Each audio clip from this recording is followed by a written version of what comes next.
Good evening, good evening, good evening. This is Dr. Deborah Jenkins, your host for Black Talk Platform.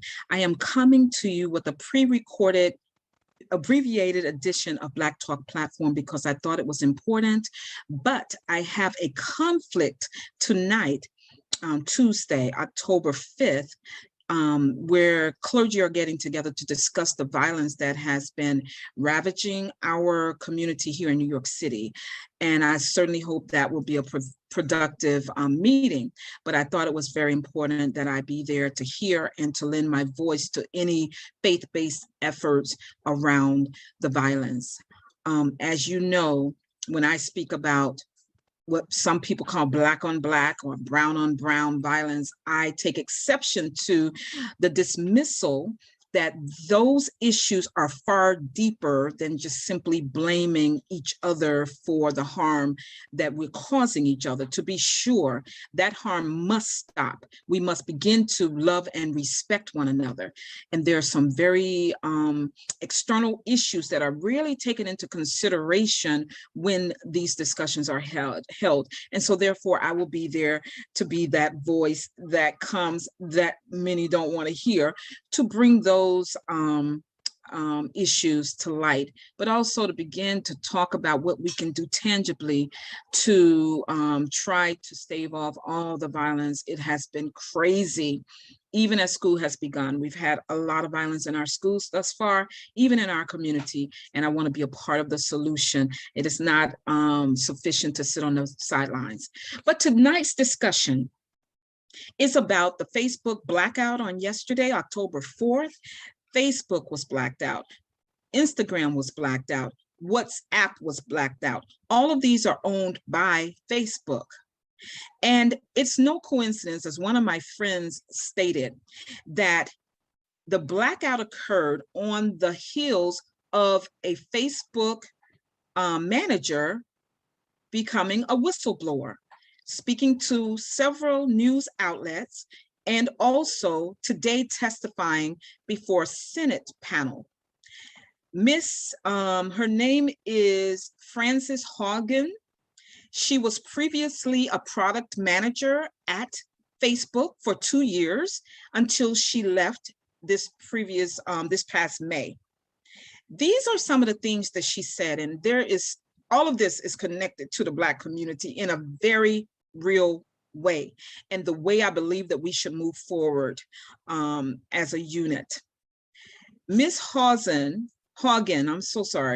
stated that Facebook's internal research revealed that their Instagram app was causing teens severe harm.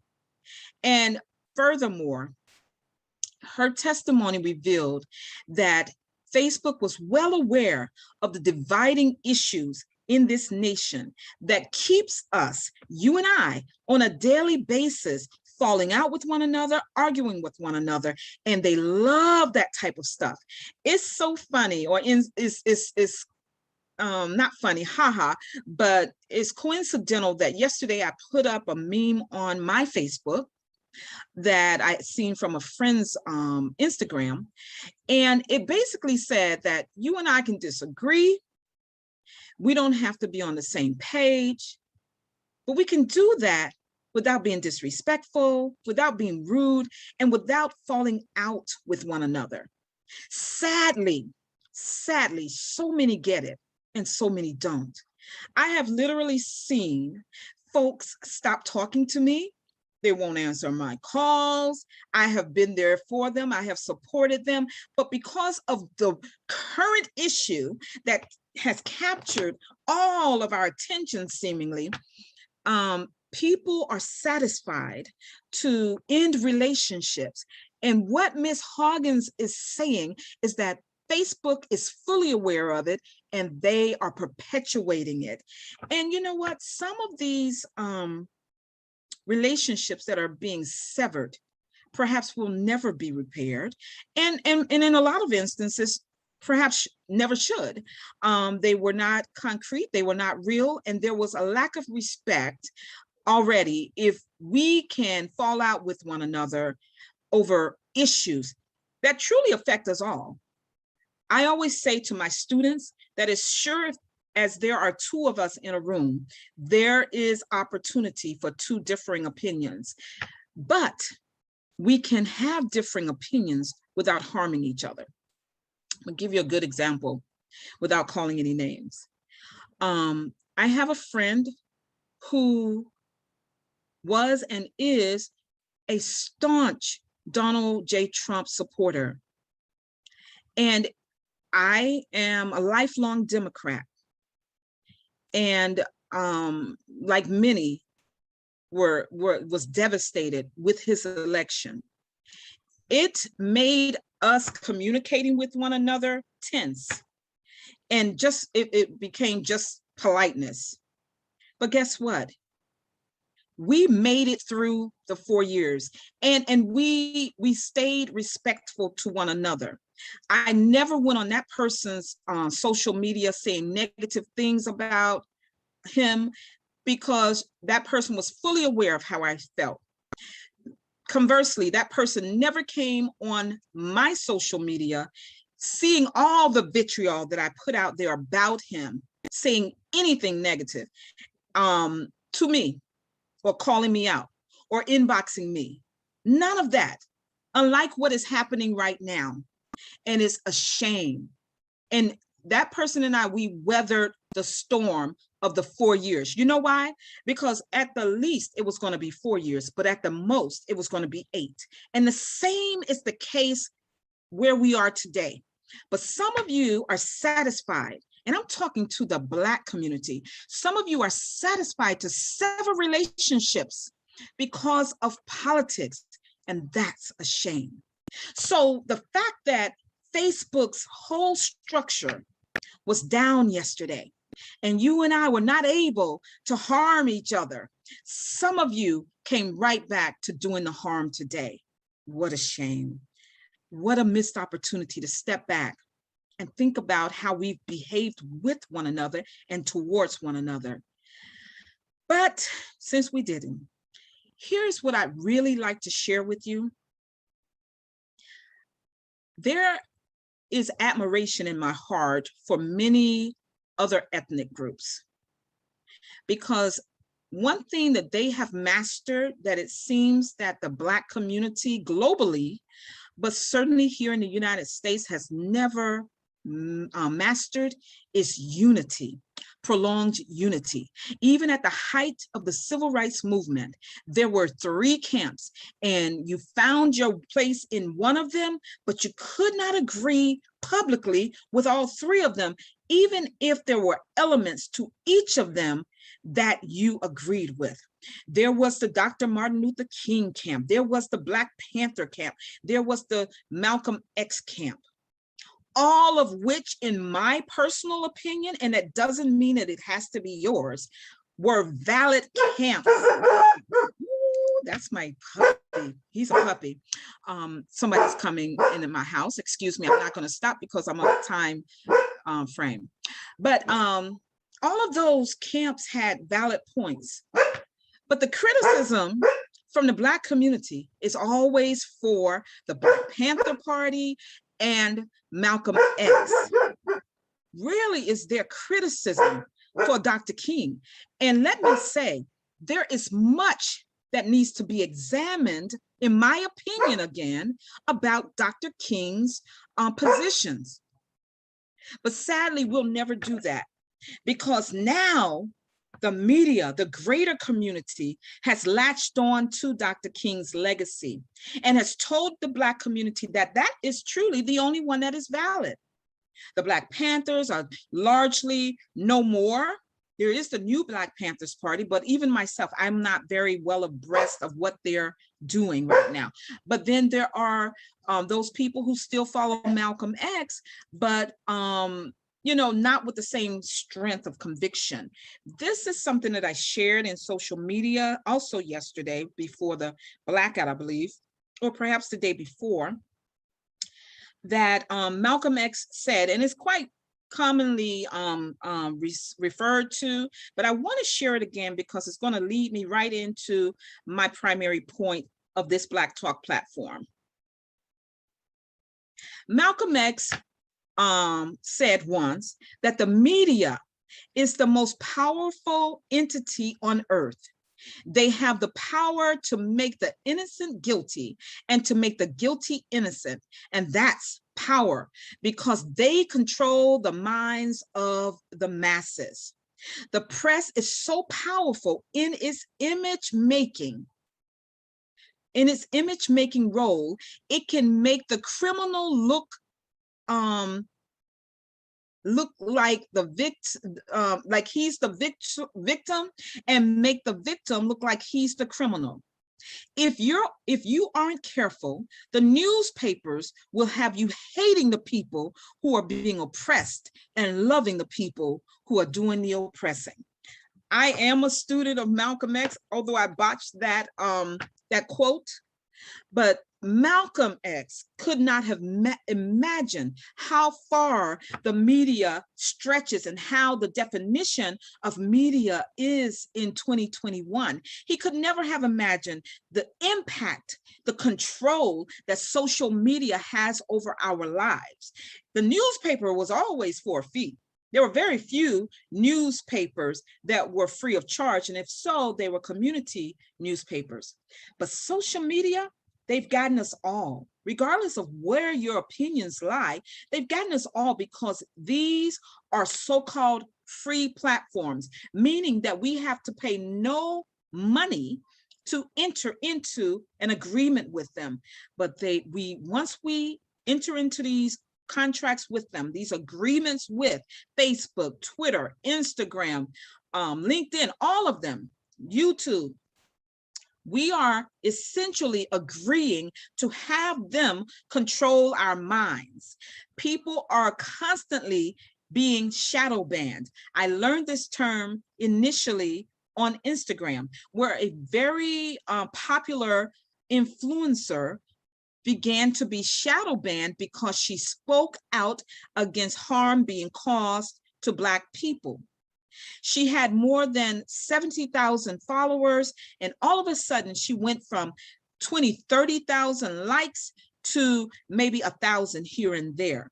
That's when I learned, it was about 2.5, 3 years ago that I learned about shadow banning. Well, then Twitter started to shadow ban, and now Facebook is shadow banning, and perhaps Instagram is continuing to shadow ban as well.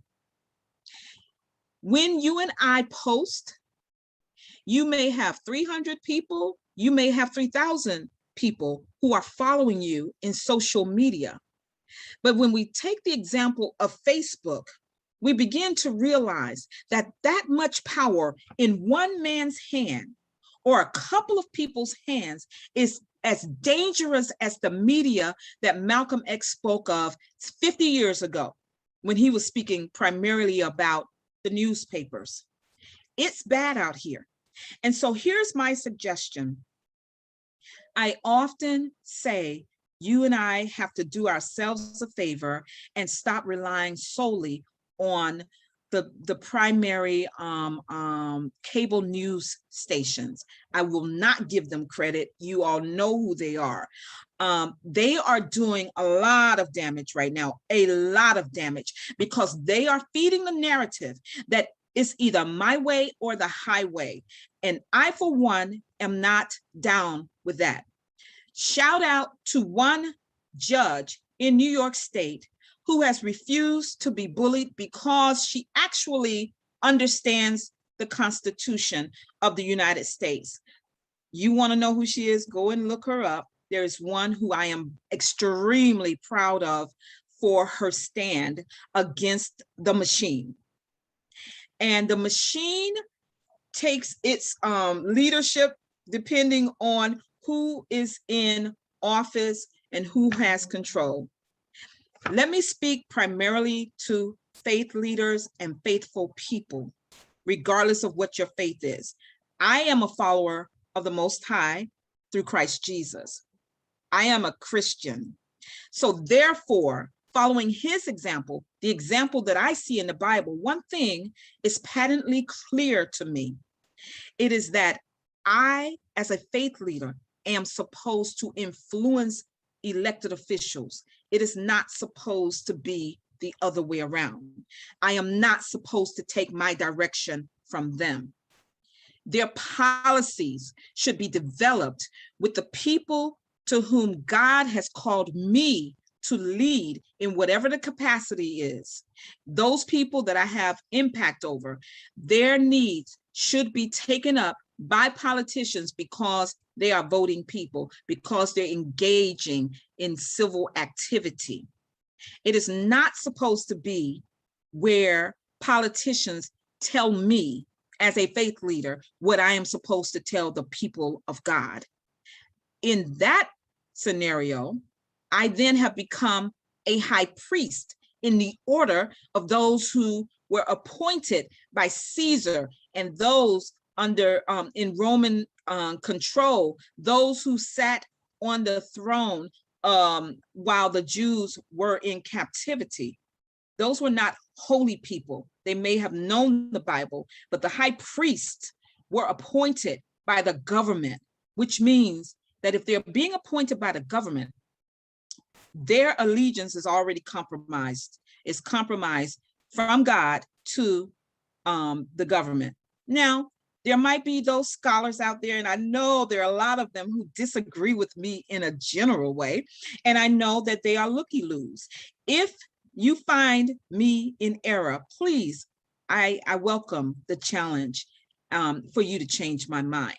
But my point is, as faith leaders and faithful people, the government is not supposed to dictate to us what we share with God's people.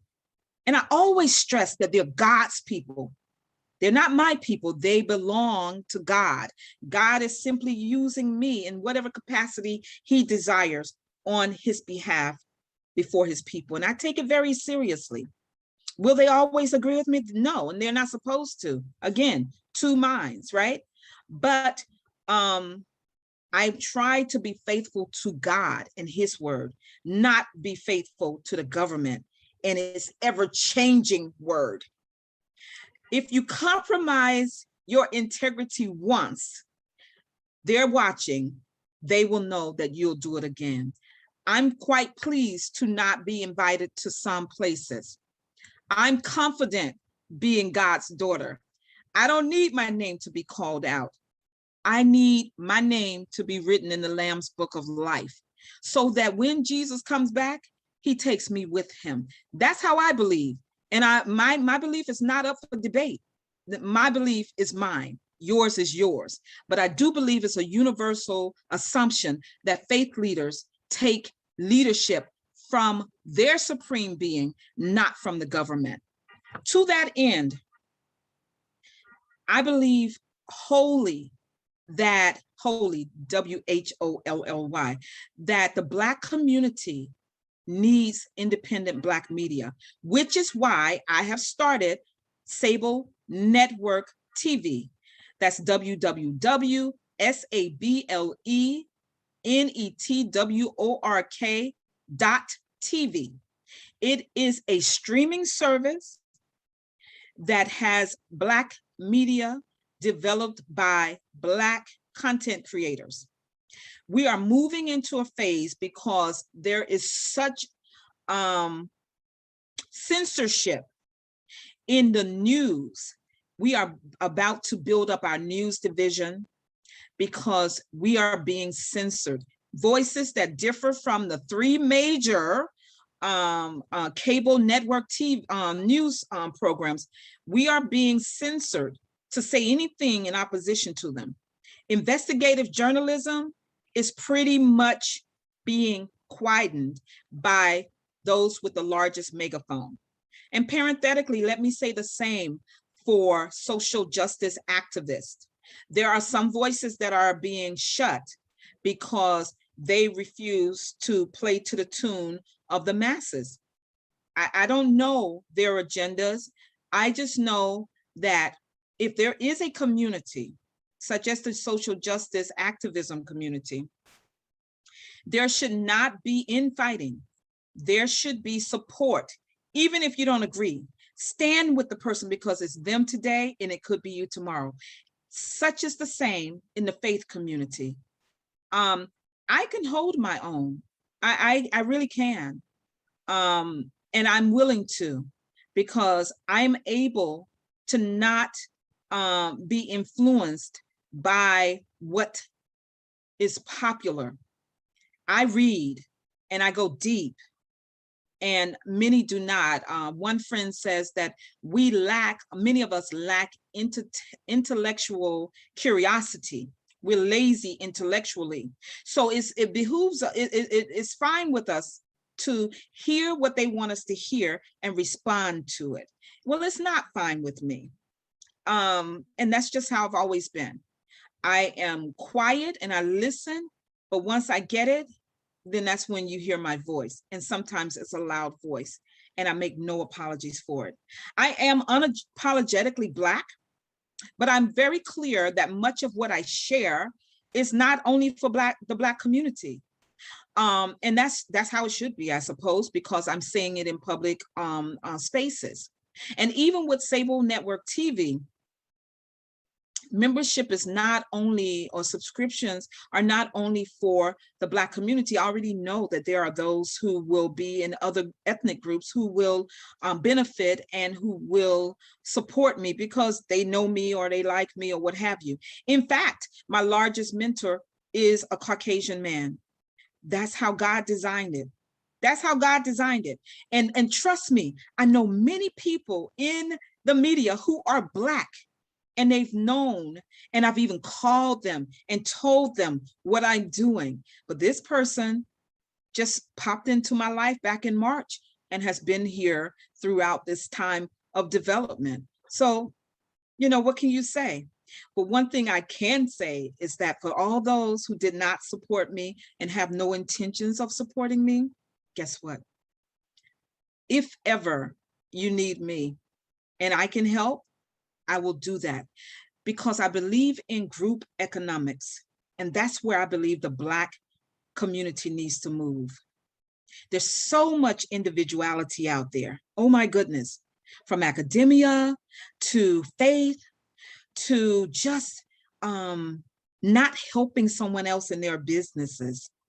I thank God that I'm able to do as much as I do. But you know what?